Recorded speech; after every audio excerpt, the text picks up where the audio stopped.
आप सभी लोगों का स्वागत है एक बार फिर से केजे क्लासेस के गुरु द्रोणाचार्य बैच में। ये जो केजे क्लासेस का गुरु द्रोणाचार्य बैच है, आज उसकी पहली क्लास है। तो स्टार्ट करते हैं। जैसे ही हम बात करते हैं जीएसटी की, तो आज की जो हमारी पहली क्लास है, और ये पहली क्लास हमारी रिकॉर्ड हो रही है 5 जनवरी को। ठीक है जी, 5 जनवरी को हमारी क्लास 8 बजे रिकॉर्ड हो रही है। तो आज की डेट में लॉ की क्या पोजीशंस है, ठीक है ना, वो सारी चीजें हम डिस्कस करेंगे। तो जब मैं जीएसटी की बात करता हूं, तो जीएसटी से पहले एक बड़ी चीज है जो है टैक्स। तो जब हम बात करते हैं टैक्स की, तो जीएसटी को समझने से पहले हमारे को टैक्स को समझना पड़ेगा कि भाई ये टैक्स है क्या, और ये टैक्स लगता क्यों है, और ये टैक्स हमें देना क्यों है। क्या हम टैक्स से बच भी सकते हैं या नहीं, क्या टैक्स देना जरूरी है, क्या टैक्स सिर्फ मोदी गवर्नमेंट ने लिया, अगर हम कांग्रेस को वोट दे दे क्या पता वो टैक्स ही ना ले। तो हमारे को ये बेसिक सारी चीजें आज पढ़नी है। तो जब हम टैक्स की बात करते हैं, तो टैक्स हमेशा से लेते आए हैं। सबसे पहली बार टैक्स किसने लिया था? सबसे पहली बार इस पृथ्वी पर टैक्स लिया था सूरज ने। सूरज कौन? सूरज गुप्ता नहीं, सूरज, सन। हाँ, जो आप कहते हो ना सूरज चाचा, इन्होंने पहली बार टैक्स लिया था। इन्होंने कैसे लिया था टैक्स, जरा इसके बारे में समझना। सूरज जो एक पृथ्वी थी, ठीक है ना, और सूरज से इन्होंने कहा मुझे पृथ्वी के लोगों से टैक्स लेना है। मैं आसमान में बैठा हुआ हूं, मैं यहां से इन पृथ्वी के लोगों से टैक्स लूंगा। मैंने कहा कैसे लोगे? तो इन्होंने गर्मी में क्या करा, गर्मी के टाइम पर क्या करा, अपना तेज इतना दिखाया कि हर जगह से जल को सोखा, हर जगह से जल को सोखा। ये जो नदियां थी, वहां से भी जल को सोख लिया। कोई मजदूर खेत में काम कर रहा था, उसकी बॉडी से भी पसीने के रूप में ले लिया, निकल रहा था। किसी की हाथ में पानी था अंजलि भर, उससे भी ले लिया। इन्होंने हर व्यक्ति से अपना प्रताप दिखाकर जल को सोख लिया। अब जब इन्होंने सबसे टैक्स लिया, तो कई लोगों को दर्द भी हुआ, दुख भी हुआ, क्योंकि गर्मी में कोई व्यक्ति काम कर रहा है, उसे दुख हो रहा है, भाई सूरज क्या कर रहा है, इतनी तेज गर्मी बर्दाश्त ही नहीं हो रही। लेकिन उसने इतना दर्द नहीं दिया, उसने थोड़ा थोड़ा दर्द हर किसी को दिया, और सारा सोख कर क्या करा, अपने पास ले गया। और उसके बाद उसने कहा अब क्या करूं मैं इसका। तो उसके बाद उसने क्या करा, उसने ये देखा कि इसकी जरूरत किसे है। उसने देखा कि इसकी जरूरत किसान को है। खेत में जो किसान काम कर रहा है, वहां पर अगर मैंने बारिश नहीं करी तो उसकी फसल खराब हो जाएगी। उसने वहां पर बारिश कर दी, कई जगह पर बारिश ज्यादा कर दी, जैसे बिहार में वहां बाढ़ आ गई। तो यहां पर जब पूछा गया कि भाई टैक्स कैसे लगना चाहिए, तो प्राचीन समय में का जो टैक्स का सिस्टम था, वो सूरज भगवान ने करा। और उसमें क्या लिखा, दोहा है तुलसीदास जी का, बरसत हरसत लोग सब, करसत लखे ना कोई। कि जब बारिश होती है सब लोग खुश होते हैं कि भाई बारिश कर दी, अच्छा लगा, राहत मिल गई, करसत लखे ना कोई। लेकिन जब उन पर कर लगाया गया, जब उन्हें सोखा, तब किसी को दुख नहीं हुआ ज्यादा। तुलसी प्रजा सुभाग से भूप भानु से हुई। तो उन्होंने कहा कि जो राजा होना चाहिए, जो राजा होना चाहिए वो सूरज की तरह होना चाहिए। जब वो टैक्स लगाए तो सूरज को देखे। भावार्थ क्या है? तुलसीदास ने अप्रत्यक्ष कर संग्रह की बात कही है। ये किसकी बात हो रही है? इनडायरेक्ट टैक्स की। जीएसटी हमारा इनडायरेक्ट टैक्स है। तो उन्होंने क्या बात कही? उन्होंने इसके लिए सूर्य का उदाहरण लिया कि सूर्य जिस प्रकार पृथ्वी से अनजाने में जल खींच लेता है और किसी को पता ही नहीं चलता, किंतु उसी जल को बादल के रूप में इकट्ठा कर वर्षा में बरसते देखकर सभी लोग प्रसन्न होते हैं, इसी रीति से कर संग्रह करके राजा द्वारा जनता के हित में कार्य करना चाहिए। तो जब भी कभी टैक्स सिस्टम की बात आए, मोदी जी पूछे कैसा टैक्स सिस्टम होना चाहिए, तो सूरज की तरह टैक्स सिस्टम होना चाहिए। अब कई लोगों को हो सकता है बारिश की जरूरत ना हो, भाई तुम अपने घर में सो रहे हो, और जब तुम अपने घर में सो रहे हो तुम्हारे घर में एसी है, तो गर्मी में हो सकता है तुम्हें बारिश की जरूरत ना हो। लेकिन एक जो वो मजदूर है जिसके घर में एसी नहीं है, लाइट नहीं है, उसे तो ठंडक बारिश से ही मिलेगी। तो कल को तुम ये कहो कि भाई साहब हमारे साथ तो अन्याय हो गया, ठीक है ना, हमारे साथ तो अन्याय हो गया, हमसे टैक्स ले भी लिया लेकिन हम तो यूज ही नहीं कर पाए।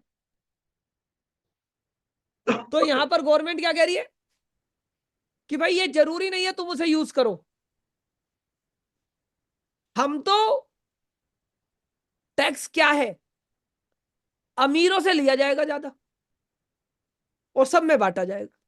अब तुम्हें उसे मिलना है तो मिले, नहीं मिलना तो नहीं मिले। दूसरा,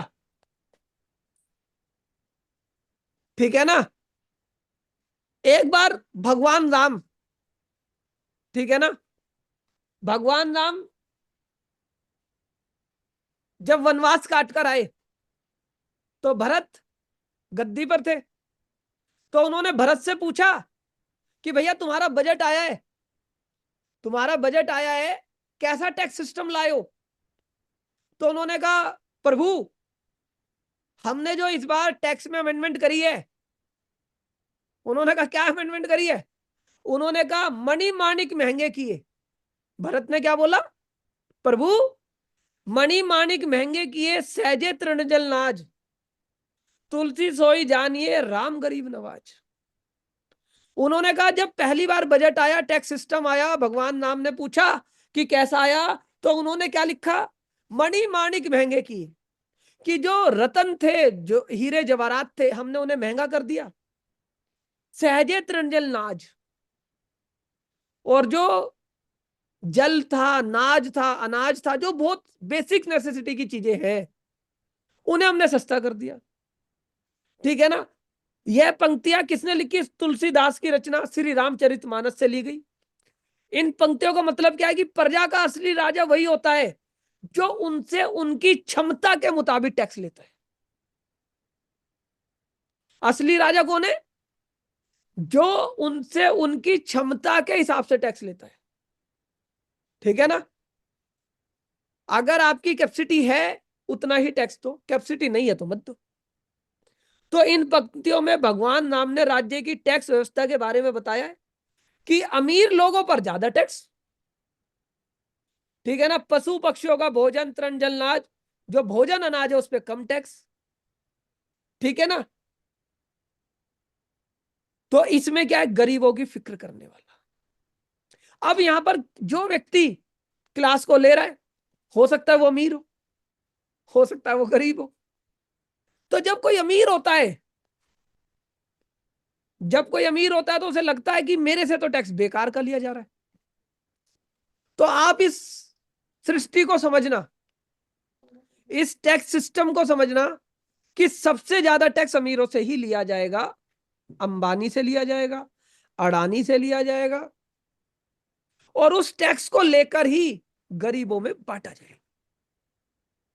तो जब तुम्हें कभी ऐसा लगे ऐसा क्यों हो रहा है, तो तुम ये समझ लेना ये प्रथा चलती आ रही है कि टैक्स उससे ही लिया जाए जो दे सकता है, जो दे ही नहीं सकता तो उससे टैक्स कैसे लिया जाए। तो अगर मैं बात करूं कि व्हाट इज टैक्स, जब मैं बात करूं व्हाट इज टैक्स, तो टैक्स क्या है, money that people have to pay, that people have to pay to the government. कि भाई ये एक ऐसा टैक्स है जो देना पड़ेगा गवर्नमेंट को, ये एक ऐसी मनी है वो देनी पड़ेगी, तुम उससे बच नहीं सकते। फिर गवर्नमेंट क्या करेगी उस पैसे का? गवर्नमेंट उस पैसे को लेके पब्लिक सर्विस देगी। हॉस्पिटल्स है, स्कूल्स है, डिफेंस है, ईटीसी। या जो लोग दिल्ली में, उन्हें पता होगा अरविंद केजरीवाल साहब क्या कह रहे हैं कि मैं हर महिला को 2100 रुपए दूंगा हर महीने। लेकिन कहां से देंगे? कह रहे पैसा बहुत है। किसका पैसा है? कपिल जैन का। टैक्स तो किससे लिया? कपिल जैन से। और दे किसे रहे हैं?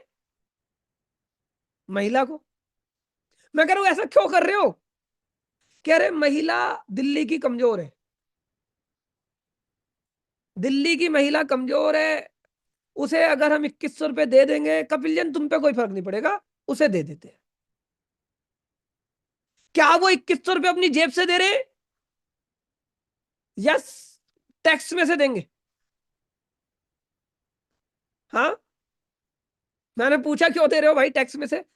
कह रहे टैक्स। देखो शराब सस्ती है, शराब पी के इंसान आता है, वो अपनी बीपी पे गुस्सा करता है, तो महिलाओं की स्थिति बड़ी खराब है दिल्ली में, तो हम उसे 2100 रुपए देके उसकी स्थिति को थोड़ा सा अच्छा बनाने की कोशिश करेंगे।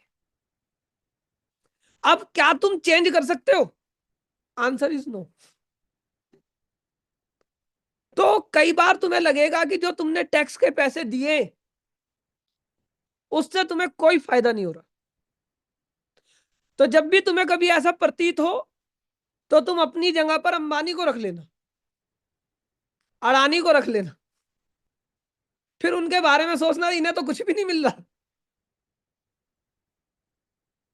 मैंने तो अपने बेटे के जब इंजेक्शन लगे ना, मैंने सब सरकारी लगवाए। जो होते ना, वो बाहर लग रहे थे पैसों के, इसमें लग रहे थे सरकारी।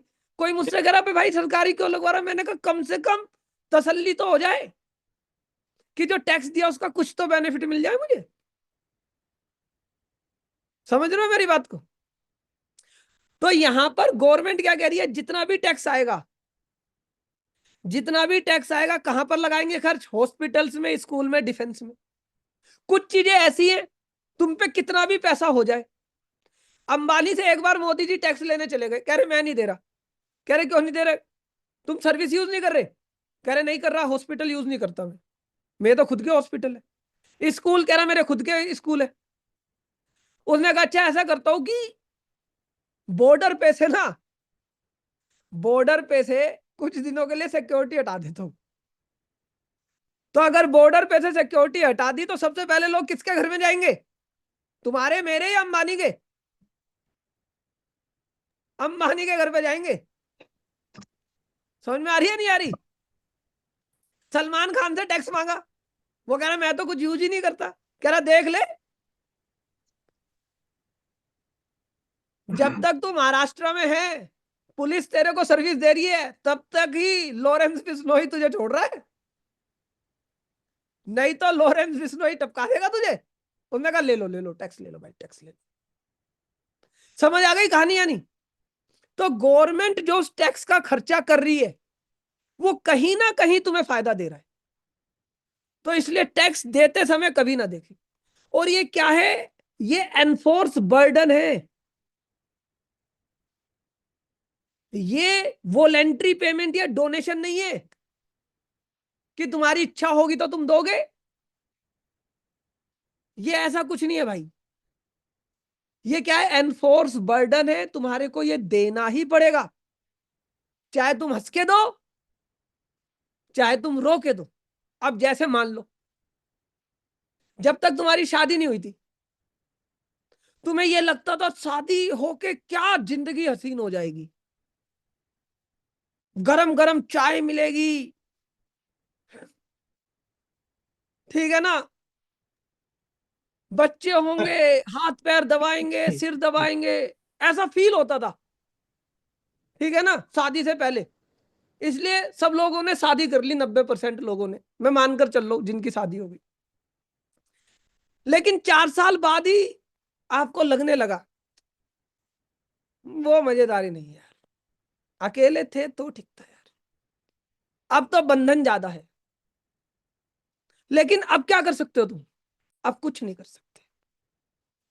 अब वो तुम पर एनफोर्स बर्डन है, अब वो वॉलेंट्री नहीं है। तो जिस दिन तुमने हिंदुस्तान में जन्म लिया, तो तुम ये मानकर चलना दो तरीके के टैक्स हैं। एक एक डायरेक्ट टैक्स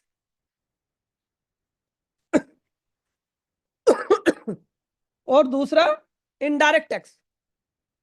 तो डायरेक्ट टैक्स से तो तुम बच सकते हो एक लेवल तक, लेकिन हिंदुस्तान में जैसे ही किसी बच्चे ने जन्म लिया, जैसे ही बच्चा जन्म लेता है, डॉक्टर कहता है मैं इस बच्चे को हैंडओवर तुम्हें तभी करूंगा जब तुम टैक्स दे दोगे मोदी गवर्नमेंट को। मैंने कहा कैसे? वो पहले से ही हैंडओवर देने से पहले कहता है बच्चे का हगीज ले आओ। हगीज पहनाना पड़ेगा यार, बच्चे का ये दूध ले आओ, ये दूध पिलाना पड़ेगा, क्योंकि मैं मानकर चल रहा हूं सबके बच्चे आजकल हॉस्पिटल्स में हो रहे हैं। ये बैंडेज ले आओ। तो जैसे ही तुम उस बच्चे के लिए बैंडेज खरीदने जाते हो, हगीज खरीदने जाते हो, चाहे वो अंबानी का बच्चा है, चाहे वो रिक्शा वाले का बच्चा है, तो जो भी तुम उस बच्चे के लिए खरीदते हो उस पर वो इनडायरेक्ट टैक्स दे देता है। इनडायरेक्ट टैक्स का मतलब कैसे? सर डायरेक्ट टैक्स और इनडायरेक्ट टैक्स में अंतर बता दो। अगर तुम्हारी बॉडी में कोई डायरेक्ट इंजेक्शन लगाए तो वो हो गया डायरेक्ट टैक्स। तुम्हारी इनकम है, तुमसे टैक्स ले लिया, बात खत्म। तुम्हारी इनकम नहीं है तो तुमसे टैक्स नहीं लिया, बात खत्म। इनडायरेक्ट टैक्स क्या है? कभी तुम हॉस्पिटल में एडमिट हो गए,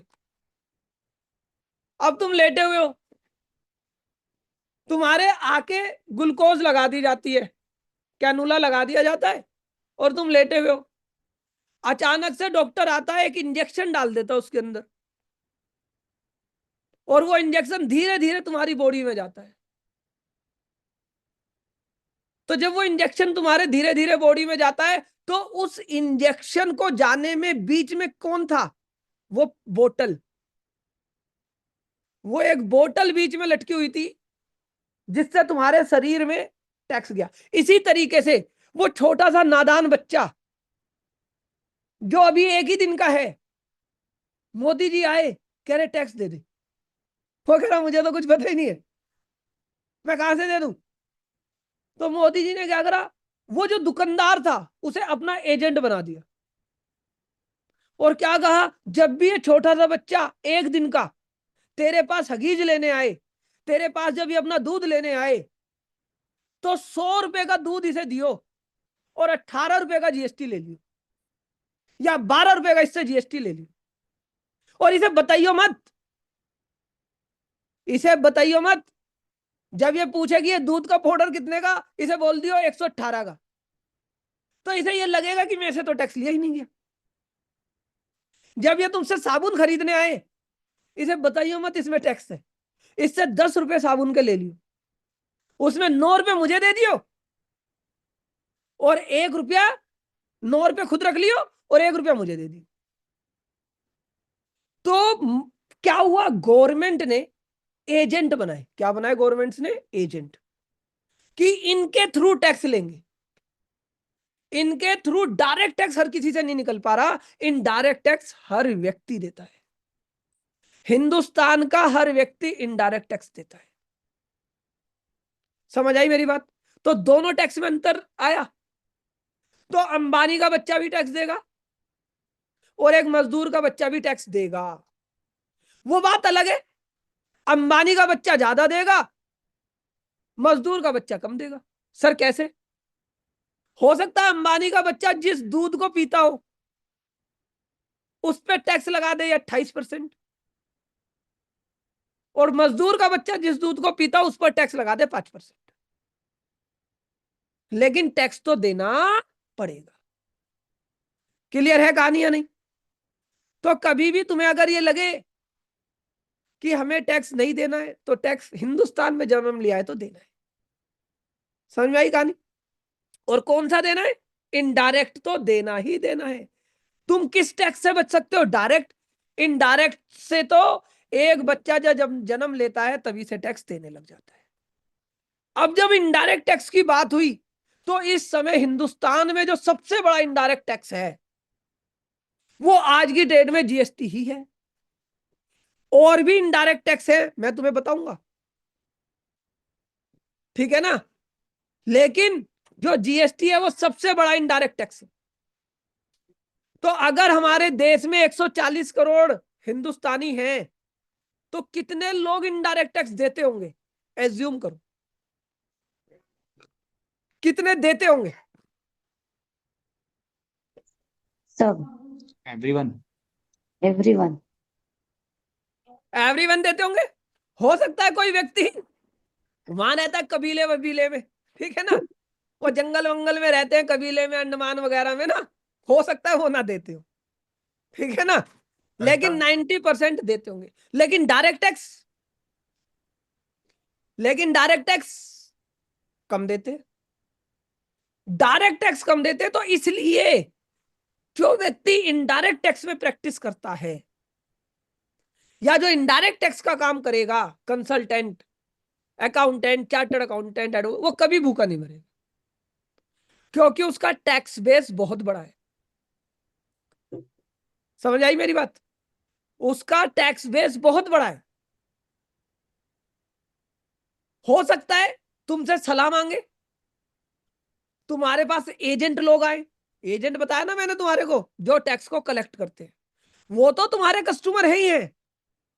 लेकिन हो सकता है जिस पर टैक्स लग रहा हो वो भी तुम्हारा कस्टमर बन जाए, सलाह तो मांग ही सकता है। जैसे लेट सपोज करो कपिल जैन है, कपिल जैन को एक गाड़ी खरीदनी है, मान लो इनोवा। अब इनोवा गाड़ी खरीदनी है, उसने फोन करा विश्वनाथ जायसवाल जी को कि साहब ये इनोवा गाड़ी खरीद रहा हूं, कितना टैक्स लगेगा मुझे, क्या मैं इस टैक्स से बच सकता हूं? तो इसके पैसे ले सकते हो तुम बताने के। अब तुम्हें ये बात माननी है, ठीक है ना। अब तुम्हारे को ये बात माननी है, जो तुम बातें करोगे लोगों से उसके भी पैसे लेने तुम्हारे। क्या सर ये पॉसिबल है? Answer is yes. तुम कभी मेरे से बात करो फोन मिला के, तुम कभी मेरे से फोन मिलाकर बात करो। तो एक मूवी आई थी ड्रीम गर्ल, ड्रीम गर्ल थी, कौन सी थी वो, जिसमें हाँ सर, आयुष्मान ड्रीम गर्ल। खुराना ये कहता है मुझसे फोन पे बात ड्रीम करोगे गर्ल। तो मैं पैसे लूंगा, ठीक है। कौन सी मूवी थी वो? Dream girl. Dream girl. Dream girl ही थी ना। तो हाँ सही। मैं कपिल जैन बन गया हूं आयुष्मान खुराना, और तुम कभी भी मुझसे अगर बात करोगे तो मैं तुमसे पैसे लेता हूं। कब? अगर तुम मेरे से जीएसटी की बात कर रहे हो, जैसे उससे जब तुम प्रेम भरी बातें करते थे ड्रीम गर्ल में तो उससे पैसे लगते थे, ऐसे ही जब भी तुम मुझसे बात करोगे जीएसटी की तो मैं तुमसे पैसे लूंगा।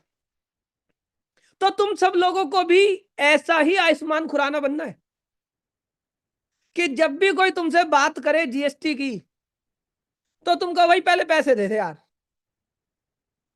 ठीक है ना। बहुत सारे लोग इसमें ऐसे होंगे जिन्होंने मुझे पैसे देकर मेरे से बात करी होगी जीएसटी की, है कोई दो चार लोग जिन्होंने पैसे देकर मुझसे जीएसटी की बात करी है? हाँ सर, मैंने की है। हाँ ये देखो ये कह रहे हाँ, ये कह रहे मैंने कपिल जैन को साल के 7,500 रुपए दिए, रिचार्ज कराया पहले अपने फोन में, ठीक है। और कहा कि सर अब मैं जब भी तुमसे फोन पे बात करूंगा, मैं जब भी बेचैन होऊंगा, मेरा मन नहीं लगेगा, तो आप मेरा फोन उठा लेना, मेरे दिल को तसल्ली मिल जाएगी। मैंने कहा ठीक है पैसे दे दो। शिवरतन वर्मा जी कह रहे मैंने भी दिए थे एक बार। तो तुम सब लोग क्या बनना चाहते हो या नहीं बनना चाहते?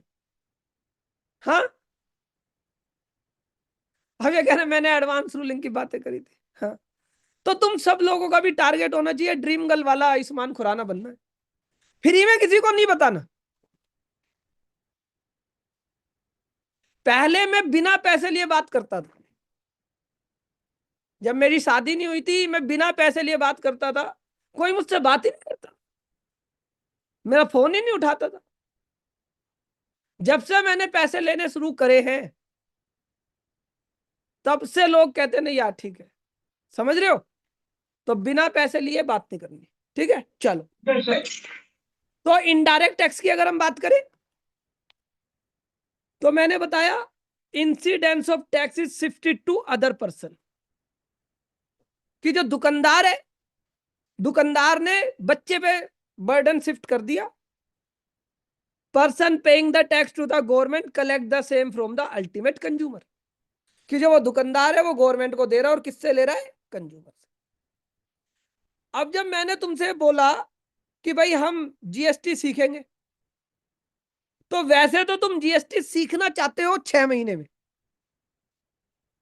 लेकिन जीएसटी इतना आसान नहीं है, क्योंकि जीएसटी की शुरुआत हुई थी 2000 में। कब हुई थी भाई? 2000 में। सन 2000 में पहली बार गवर्नमेंट ने सोचा था कि जीएसटी जैसा कुछ लाएं, ठीक है ना? उस टाइम के जो प्राइम मिनिस्टर थे उन्होंने जीएसटी का कंसेप्ट लाए थे, और ये जब जीएसटी का कंसेप्ट लाए थे तो तुम्हें लगा होगा कि बहुत बढ़िया काम कर दिया। फ्रांस एक ऐसी कंट्री था जो 1954 में जीएसटी ले आया था, और हिंदुस्तान ने कब सोचा? 2000। तो मैं तुम्हें बताऊंगा कि तुम सब लोगों का अधिकार है अमीर बनना, ये तुम सब लोगों का राइट है अमीर बनना, और जब तुम पे पैसे इकट्ठे हो जाए, अमीर बन जाओ, तो फिर तुम्हारे को देश घूमने, Nepal, Bhutan, Dubai, UAE, Singapore, Malaysia, Vietnam, क्यों घूमने? क्योंकि ये देश हमसे बहुत ज्यादा आगे हैं, कुछ देश। तो वहां तुम्हें देखना है कि क्या नई चीज है जो हम इंडिया में ला सकते हैं, समझ रहे हो? तो इंडिया में जब ये जो गवर्नमेंट होते हैं, तुम कहते हो ना मोदी जी घूम रहे हैं, तुम लोग कहते हो ना मोदी जी हमारे पैसे से घूम रहे हैं, वो अनाड़ी आदमी कहता है। मोदी जी क्या करते हैं, जैसे घूमने जाते देखते हो भाई यहाँ क्या बढ़िया है, ये नितिन गडकरी जी घूमने जाते कहते अरे भाई देखो ना यहाँ क्या बढ़िया है, और उसे कॉपी करके इंडिया में ले आते। ये जो इंडिया में चल रही है तुम्हारी ओला, उबर, ओयो, ये सब कॉपी पेस्ट है दूसरी कंट्रीज का, ठीक है ना? तो यहां पर तुम्हारे को इंडिया से बाहर जाकर कुछ चीजें सीखनी है और यहां पर लाना है, ठीक है ना? ठीक है, चलो। अब ये कह रहे हैं how many country adopted GST, Google करो इसे कि कितनी कंट्री ने जीएसटी अडोप्ट किया है, ठीक है ना? तो मैंने क्या बताया कि जीएसटी आया, शुरुआत 2000 में हुई और आया 1 जुलाई 2017 को, तो 17 साल लग गए इसे आने में, और 2016 से तो मैं पढ़ा रहा हूं, मुझे 8 साल हो गए पढ़ाते पढ़ाते, तब भी जब भी कोई बैच पढ़ाता हूं 100 से ज्यादा बच्चे आ जाते। तो इसका मतलब जीएसटी अभी भी सब लोगों ने सीखा नहीं है, जैसे ही पढ़ाते हैं फिर कुछ नया आ जाता है, फिर कुछ नया आ जाता है, फिर कुछ नया आ जाता है। तो ये टाइम प्रोसेस है इसे सीखने का। लेकिन अब तुम ये कहोगे सर सीखना क्या है, तो मैं तुम्हारे को आज एक बाउंड्री बना के दे रहा हूं कि जीएसटी के अंदर तुमने अगर इतना सीख लिया, जीएसटी के अंदर तुमने अगर इतना सीख लिया, तो तुम्हें लगेगा कि हाँ भाई बहुत सीख लिया, ठीक है ना? क्या अर्जुन को, क्या अर्जुन को गदा चलानी आती थी? बोलो, क्या अर्जुन को तलवार चलानी आती थी? बोलो। यस आती थी, जी। आती थी लेकिन वो पर इस्तेमाल नहीं एक्सपर्ट था। किस में था? तीर धनुष में। अच्छा, गुरु धनुष। द्रोणाचार्य को तलवार चलानी आती होगी, बिल्कुल सर। Yes sir. लेकिन वो परफेक्ट किस में थे? धनुष्य बाण। वो भी धनुष बाण में थे। इसी तरीके से जब मैं तुम्हें जीएसटी सिखाऊंगा तो मैं तुम्हें सारा जीएसटी सिखाऊंगा। अब उसमें से तुम्हें सिलेक्ट करना है कि तुम्हें तलवार चलानी है, तुम्हें धनुष चलाना है, तुम्हें गधा चलानी है। मतलब क्या हुआ जब मैं तुम्हें जीएसटी सिखाऊंगा तो मैं क्या सिखाऊंगा? सबसे पहले मैं तुम्हें संविधान सिखाऊंगा, कॉन्स्टिट्यूशन ऑफ इंडिया, मतलब संविधान। अरे सर क्या संविधान की क्लास चलेगी? अरे नहीं भैया, संविधान में कोई भी टैक्स की शुरुआत होती है, सबसे बड़ा कुछ भी अगर तुम्हें कहीं भी दिक्कत आए, संविधान पढ़ लेना। संविधान में तुम्हारे कई सवालों के जवाब मिल जाएंगे। इस देश में अगर किसी की बात चलती है तो वो कौन है? संविधान। संविधान से बड़ा कुछ नहीं है। तो सबसे पहले मैं तुम्हारे को क्या पढ़ाऊंगा? संविधान। क्या सर पूरा संविधान पढ़ा दोगे? तुम्हें कौन सा यूपीएससी क्लियर करना है कि पूरा संविधान पढ़ोगे? लेकिन इतना संविधान हम पढ़ेंगे कि जीएसटी में हमारे को दिक्कत ना आए, क्योंकि जीएसटी का भी जो निकल कर आया है, जीएसटी कहां से निकल कर आया है? संविधान से। क्योंकि जो टैक्स लग सकता है, कौन लगा सकता है, कैसे लगा सकता है, ये सब बात कहां लिखी है? संविधान। संविधान में लिखी है। तो संविधान में तुम्हें पढ़ाऊंगा कुछ चीजें। इसके बाद क्या पढ़ाओगे? कि जीएसटी को लाने के लिए संविधान को अमेंड किया गया था 2016 में।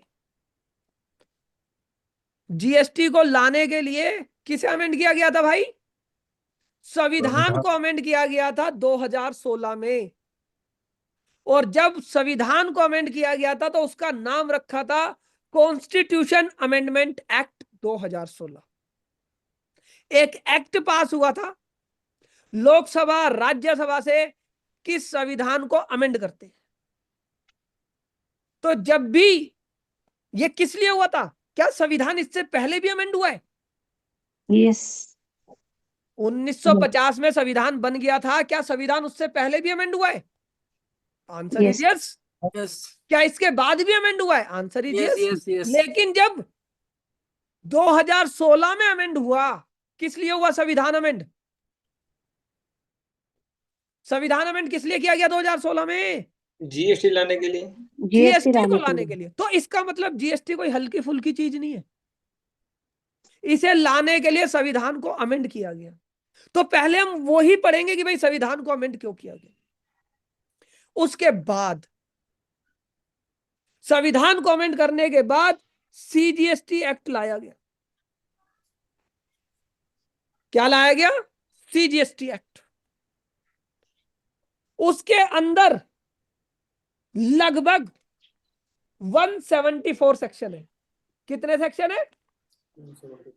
174। कितने सेक्शन है जीएसटी एक्ट में? 174। वैसे तो 174 सेक्शन है, लेकिन ये सेक्शन 200 से ज्यादा हो सकते हैं। सर कैसे? सब सेक्शन कैसे हो सकते हैं 200 से ज्यादा? भाई जब सेक्शन आया, जब जीएसटी आया तो वहां पर था 74 एक सेक्शन नंबर। बाद में उन्हें उसी के जैसा एक सेक्शन लाना था, तो वो दूसरा सेक्शन लिया है 74A।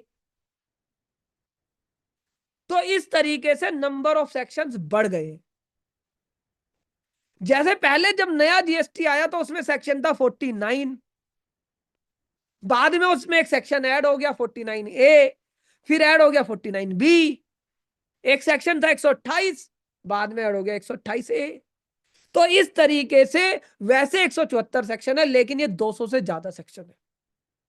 और हम ये कोशिश करेंगे, इसमें से कुछ सेक्शन डिलीट भी हो गए होंगे। जैसे एक सेक्शन हुआ करता था सेक्शन 42, 43, लेकिन उनकी कुछ समय पहले मृत्यु हुई है दुर्घटना में। ठीक है ना? तो हम इस तरीके से इसके सारे सेक्शंस को 90% सेक्शन, 80% सेक्शंस को हम कवर करेंगे। सर वो 10%, 20% कौन से होंगे जो आप कवर नहीं करोगे? जैसे अपील टू सुप्रीम कोर्ट। ठीक है ना? अब एक सेक्शन है, मान लो section 117, appeal to supreme court. तो हमारे कोर्स का लेवल कहाँ है? ट्रिब्यूनल तक है। कहां तक है? ट्रिब्यूनल तक। तो ट्रिब्यूनल तक जितने सेक्शंस यूज होंगे वो सारे हम करेंगे, ठीक है ना। उसके बाद के जो सेक्शंस होंगे, कुछ सेक्शंस को हम छोड़ेंगे, ठीक है ना।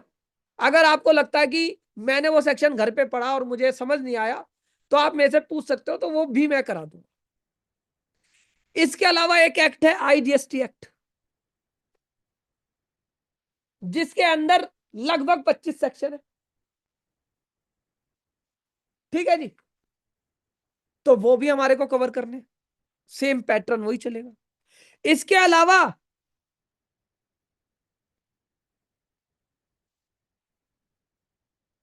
एक्ट बन गया, कानून बन गया। कानून किसने बनाया? कानून बनाया पार्लियामेंट ने। अभी उस पर डिस्कशन करेंगे।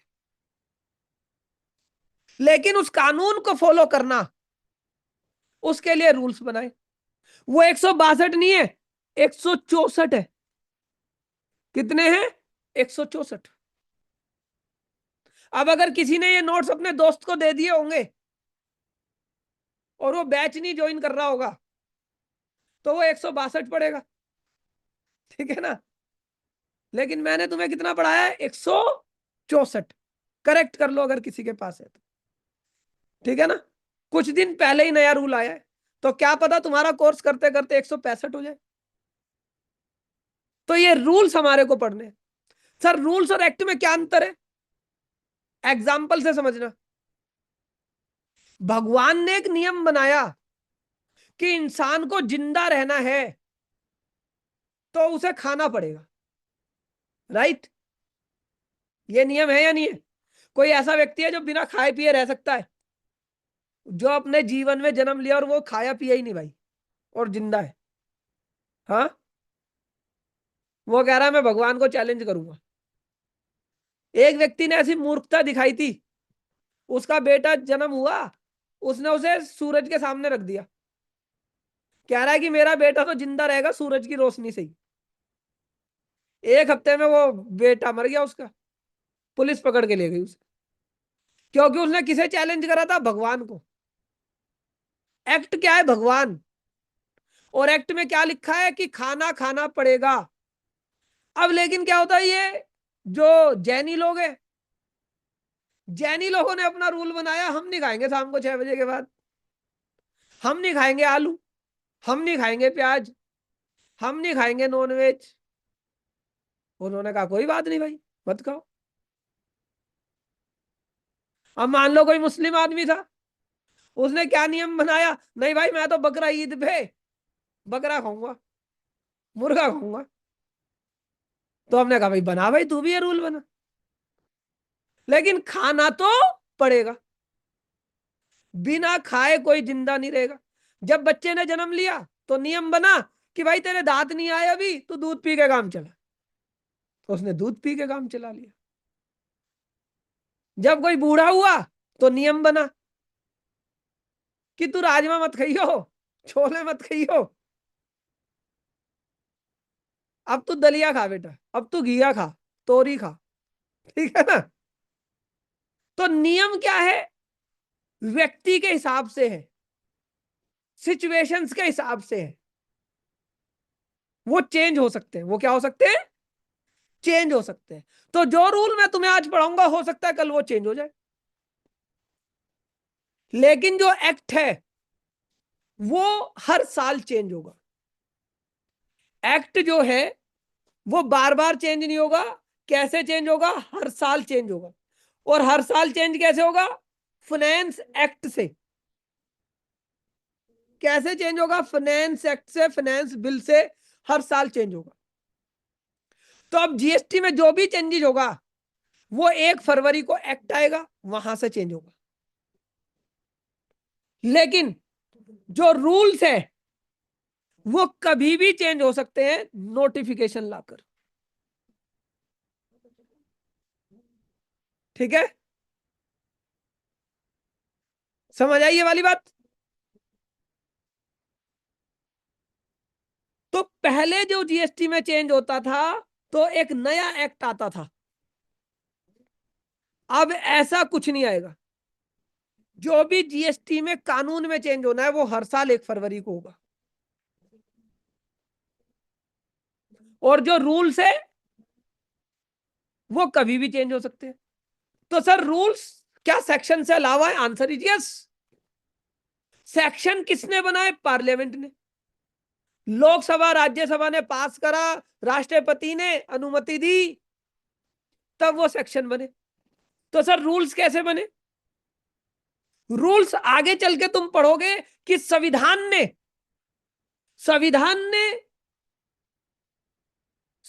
में लिखा गया कि जीएसटी को चलाने के लिए एक बनेगी जीएसटी काउंसिल। क्या बनेगी? GST council.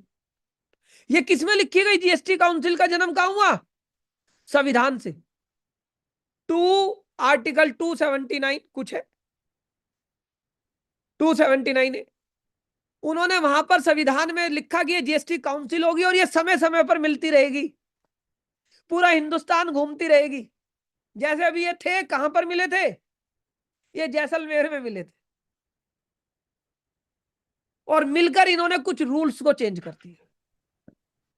और क्या कहा उस काउंसिल में? कि कुछ सेक्शनों को भी हम चेंज करेंगे। लेकिन सेक्शन चेंज कब होंगे? 1 फरवरी से। क्या रूल्स कभी भी चेंज हो सकते हैं? हाँ जी, रूल्स आज रात से भी चेंज हो सकते हैं, कल से भी चेंज हो सकते हैं। रूल तो रूल ही है ना, ठीक है ना? तुम चले गए कहां पर? डॉक्टर के पास। डॉक्टर ने कह दिया, ओ भाई कल से चाय नहीं पीनी, रूल चेंज हो गया। सुबह तक तुम चाय पी रहे थे दबा के, आज रात डॉक्टर के पास गए, डॉक्टर ने मना कर दिया, तो रूल आज रात से change with effect from tonight, है ना? हो सकता है तुम सिगरेट पी रहे थे, शराब पी रहे थे, कई सालों से पी रहे थे, तुम्हारे को खांसी हुई, दिल पे हल्की सी धड़कन तेज हुई, तुम डॉक्टर के पास गए, डॉक्टर ने कहा छोड़ दो। उसने कहा किसे? कह रहे शराब को। तो कल से तुमने बोला, तुम्हारा दोस्त कह रहा भाई क्या हुआ, कल तो पी रहा था। कह रहा रूल चेंज। जैसे नया साल आया, नए साल में कई लोगों ने प्रण लिया होगा, अब शराब को हाथ नहीं लगाऊंगा, पीनी है तो डायरेक्ट, ठीक है ना, वो ले लूंगा, क्या होता है, स्ट्रो, उससे पीऊंगा, ठीक है ना? तो मैंने क्या बोला? रूल कभी भी चेंज हो जाएगा। समझ आई मेरी बात? तो अब अगर मैं बात करूं कि सर हमें सेक्शंस, जो आप कह रहे हो कि सेक्शंस पढ़ने, 174 सेक्शंस, 164 रूल्स, सर इसके अंदर लिखा क्या है? तो मैंने कहा आज ओवरव्यू कर लेते हैं थोड़ा कि इन सेक्शंस और रूल्स के अंदर क्या लिखा है। यहां तक किसी का कोई क्वेश्चन हो तो बताओ, अदरवाइज में आपको 174 सेक्शंस और 164 रूल्स का रिव्यू कराने जा रहा हूं अगले आधे घंटे। यहां तक किसी को कोई क्वेश्चन है, डाउट है तो पूछो। सर जैसे जीएसटी आया फिर कॉन्स्टिट्यूशनल लॉ के हिसाब से, तो उसने उन्होंने भी एक्चुअली एक सेक्शन बना के दिया कि सारी चीज ऐसे ऐसे होगा। वो सेक्शन को मैनेज करने के लिए रूल उन्होंने बनाए हैं। तो जब भी कुछ अमेंडमेंट होता है, तो क्या सर वही जीएसटी काउंसिल ही चेंज करेगा कि कोई कॉन्स्टिट्यूशनल लॉ के लिए पार्लियामेंट में भी पास करना पड़ेगा? नहीं, अब इस चीज को समझो। जब जीएसटी लॉ आया, एक्ट आया, एक्ट किसने बनाया? एक्ट बनाया पार्लियामेंट ने, पार्लियामेंट। और पार्लियामेंट ने बनाकर एक्ट दे दिया, कह रहे इसे फॉलो करो, ठीक है ना? जी सर। उन्होंने कहा भाई सिंपल सी बात है, एक्ट में लिखा गया हर व्यक्ति को कपड़े पहनने। एक्ट में क्या लिखा गया? हर व्यक्ति को कपड़े पहनने। तो उन्होंने कहा भाई कपड़े पहनने तो रूल बनाओ, कैसे कपड़े पहनने? तो रूल बनाया गया कि भाई लेडीज जो होंगी वो हिंदुस्तान में साड़ी पहनेंगी, लड़के जो होंगे वो जीन्स पहनेंगे, पैंट पहनेंगे। फिर बाद में चेंज हुआ, लड़कियां कह रही क्यों, हम क्यों नहीं पहनेंगे जीन्स, हमें जीन्स पहनाओ, हमें तो साड़ी पहनने में बड़ा टाइम लगता है। तो रूल्स को समय के हिसाब से चेंज किया गया। उन्होंने कहा भाई तू पहन ले जीन्स, हमें कोई दिक्कत नहीं, पर तुम्हारी जीन्स और लड़कों की जीन्स में कुछ तो अंतर रहे। तो उन्होंने कहा ठीक है अंतर कर दो, पर जीन्स हम भी पहनेंगे। अब एक व्यक्ति थे, वो कहने लगे मैं नहीं मानता इस नियम को कि कपड़े पहनने जरूरी है। वो कौन थे? वो कौन थे? वो थे जैन साधु या नग्न साधु। नागा बाबा। उन्होंने क्या बोला? कह रहे हम कुदरत के इस नियम को नहीं मानते, हम त्याग करते हैं, हम त्याग करते। और त्याग करते करते उन्होंने पहले घर छोड़ा, बाकी चीजों को छोड़ा। वो छोड़ते छोड़ते ऐसी जगह पर आ गए कि उन्होंने कपड़े भी छोड़ दिए। अब भगवान को बड़ा वो लगा, यार ये तो हमें ही टक्कर दे रहे। उन्होंने कहा नहीं भाई साहब, हम एक लेवल पे इस स्टेज पे पहुंच गए हैं कि हम छोड़ देंगे। तो भगवान ने भी अपने कानून में क्या लिख दिया कि भाई ये जो नग्न साधु है ना पहने कपड़े, हमें कोई दिक्कत नहीं। उन्होंने अपने नियम को चेंज कर दिया। अब ऐसा तो नहीं है, अब ऐसा तो नहीं है कि वो नग्न साधु कोई रोड में मिल जाता है तो भगवान कोई गोली मार देते उन्हें। लेकिन तुम मिल जाओ रोड पे, तुम्हें पुलिस पकड़ के ले जाएगी। समझ आई मेरी बात या नहीं? लोग बाग तुम्हें पागल कहेंगे। समझ में आ रही है मेरी बात या नहीं? तो यस क्या यस हुआ, एक्ट में भी बदलाव हो सकता है समय समय पर। लेकिन वो समय कब आएगा? हर साल में एक बार ही आ रहा है। पिछले कई सालों से साल में एक बार ही चेंज होता है एक्ट में। रूल्स में 10 बार हो सकता है। सर। समझ में कहानी? जी सर जी। सर सर ये कभी कभी फाइनेंस एक्ट में ओमिटेड आता है, इंसर्ट आता है और सब्स्टिट्यूटेड आता है फाइनेंस एक्ट में। उसके साथ नोटिफिकेशन भी के साथ जुड़े होते हैं। और कई कई में ऐसे आता है कि सिर्फ नोटिफिकेशन आता है, फाइनेंस एक्ट में कुछ चेंजेस नहीं होता। तो ये दोनों का कुछ लिंकअप होता है ये जब भी कभी हाँ। किसी भी कानून में चेंज होगा, सर पहला सर क्या होगा? जैसे सेक्शन इंसर्टेड। 16 जैसे सेक्शन 16 में एग्जाम्पल वो चेंज करते हैं, तो सेक्शन 120 फाइनेंस एक्ट का उन लोगों ने ओमिटेड किया, wide notification number so and so. फिर उन लोगों ने इंसर्ट किया फाइनेंस एक्ट 2021 में, wide notification so and so. फिर सब्स्टिट्यूटेड किया। ये कभी कभी क्यों लिंकिंग होता है, बाकी में सुनो, नहीं होता? एक्ट में जो चेंज होगा मेजरली 3 तरीके से। इंसर्टेड,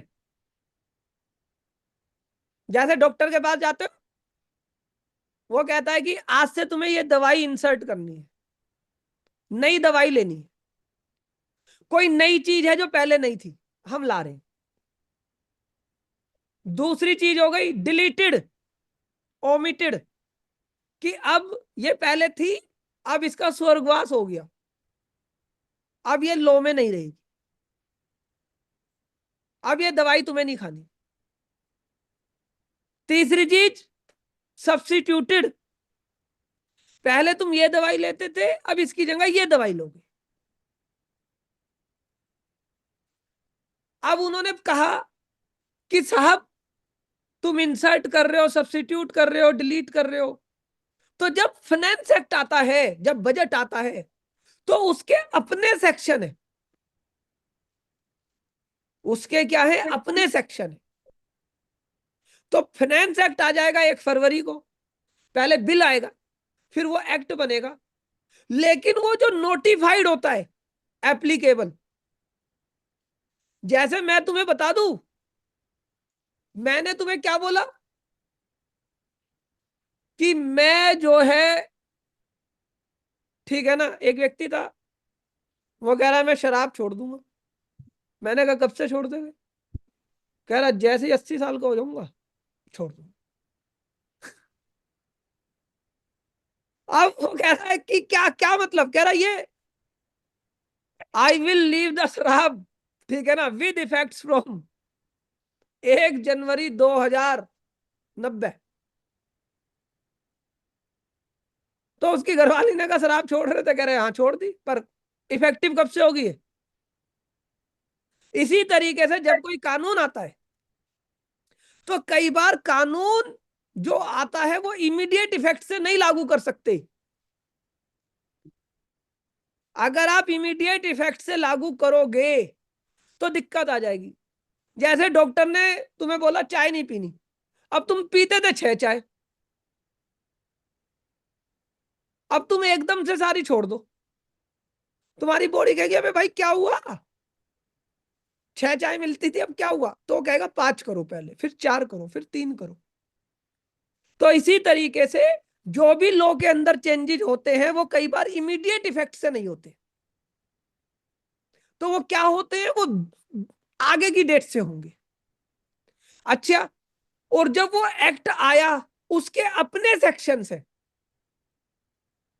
उसके अपने सेक्शन से, और उस सेक्शन में रेफरेंस है जीएसटी के सेक्शंस का, कि फाइनेंस एक्ट का सेक्शन 122 ये कहता है कि जीएसटी के सेक्शन 16 में चेंज करेंगे।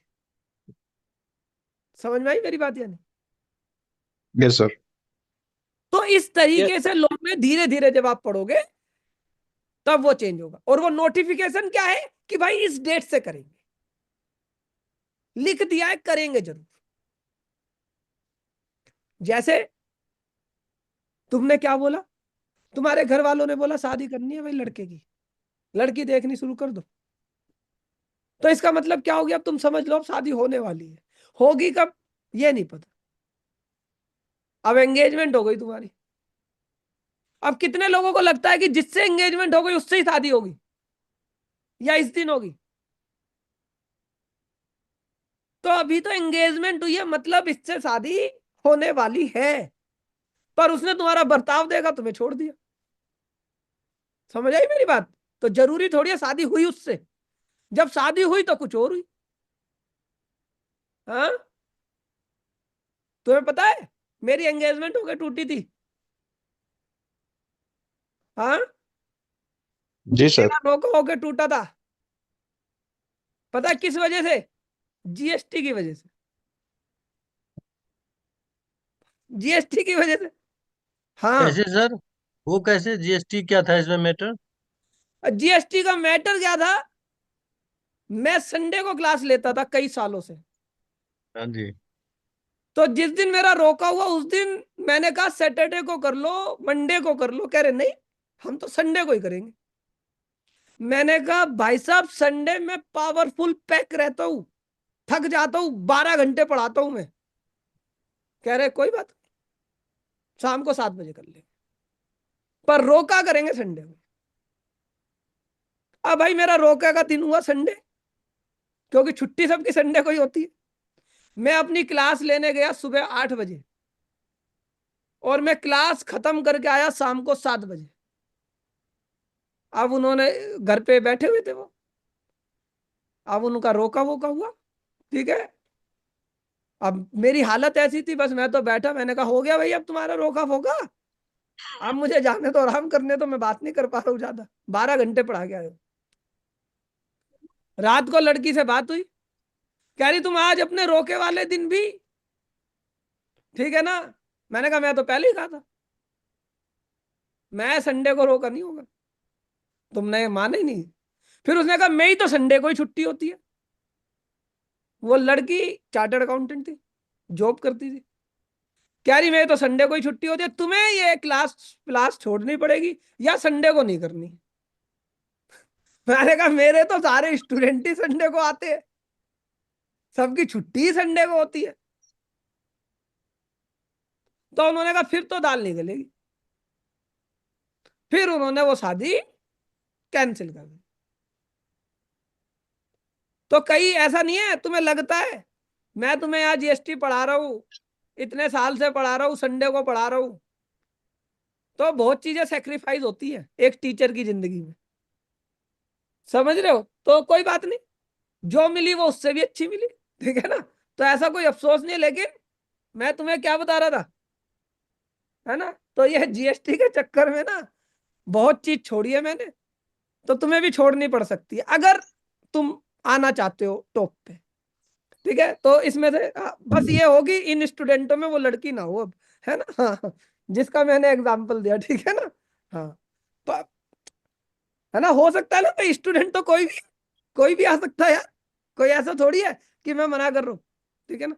शादी से पहले, मतलब रोके से पहले, मैं उसकी रोका जब हुआ उसकी क्वेरी फ्री बताता था।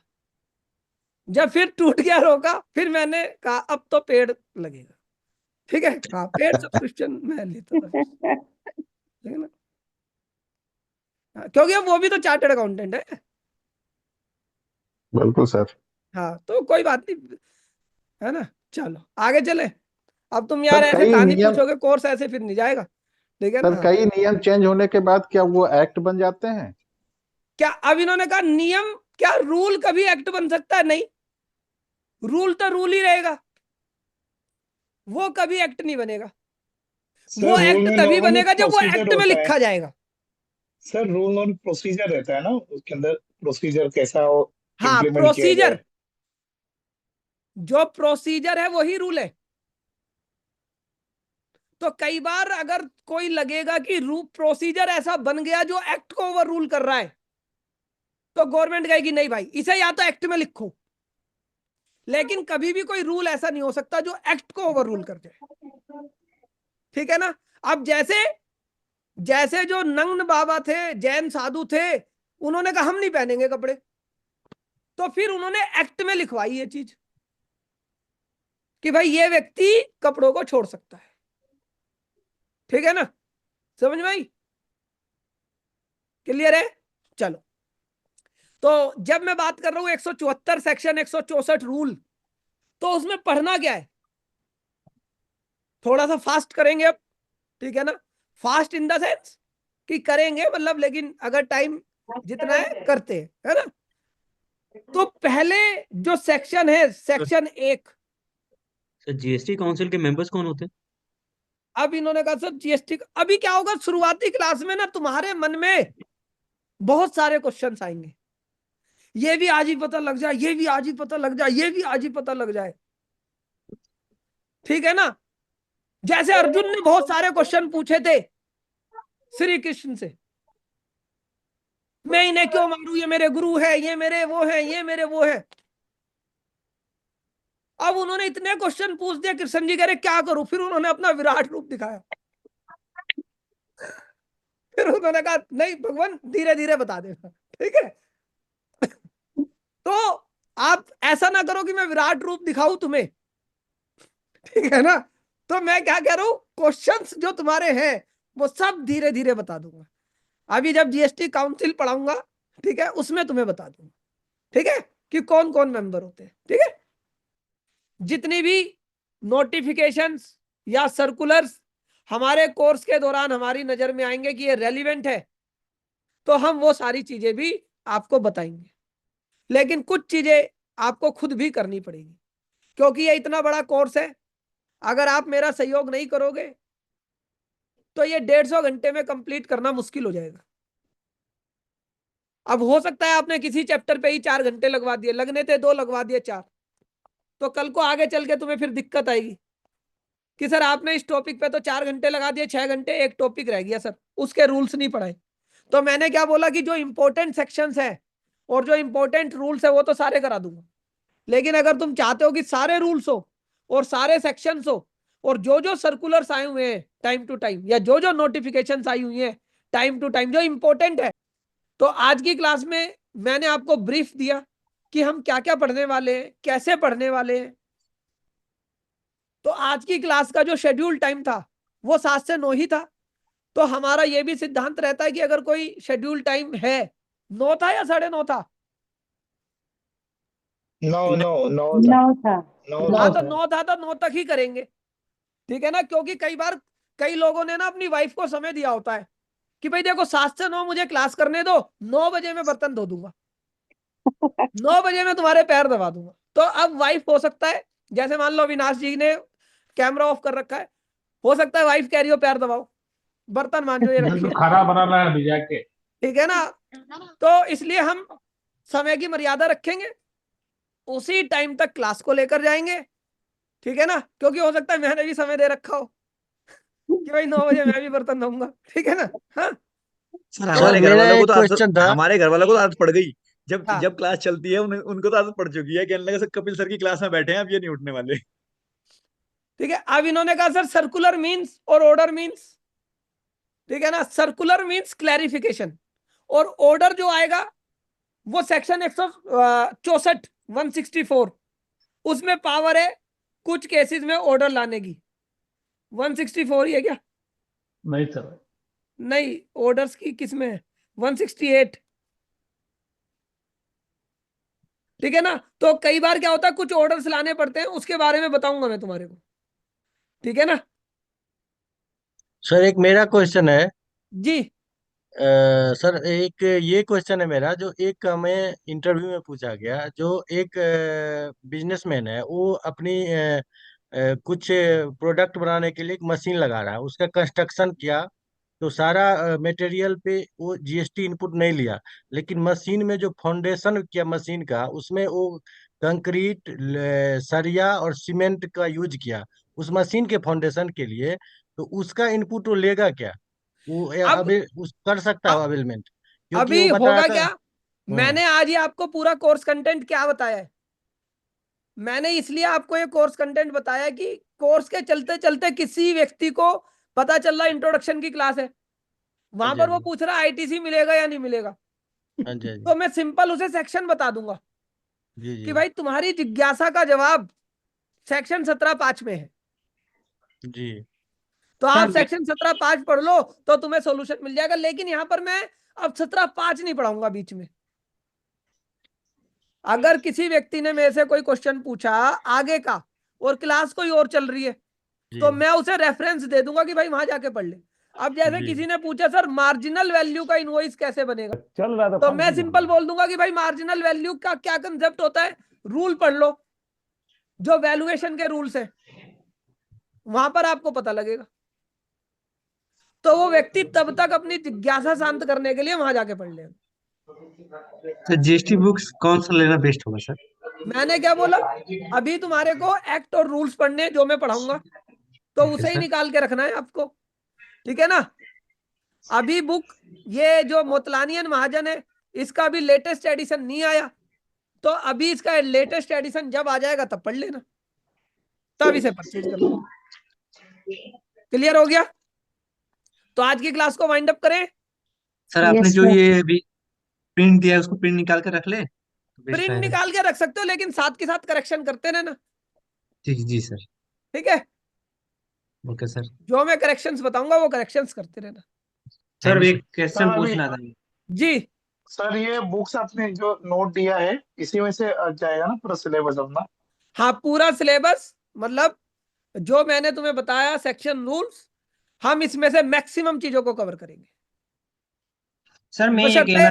आप मेरा साथ दो, ठीक है ना। हाँ हेलो सर, मैंने जी, पूछा मार्जिन वैल्यू का इनवर्स मतलब वो रेगुलर टैक्स इनवर्स जैसे बनाते हैं ऐसे ही बनेगा ना सर? हाँ, जैसे रेगुलर बनता है वैसे ही बनेगा, अच्छा, ठीक है। ठीक है सर, थैंक यू। चलो ठीक है, गुड नाइट। अगर गुड आपको नाइट। क्लास अच्छी लगी है तो एक तो गूगल पे रिव्यू डाल देना, और एक अगर आपका कोई दोस्त आपका कोई फ्रेंड क्लास ज्वाइन करना चाहता है तो उसे बोल देना अभी कर ले, बाद में ना करे।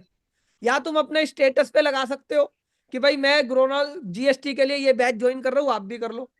रीजन क्या होगा कि जब तुम अपने दोस्त के साथ या किसी और के साथ इस क्लास को ज्वाइन करते हो तो तुम्हारी रेगुलरिटी बनी रहती है।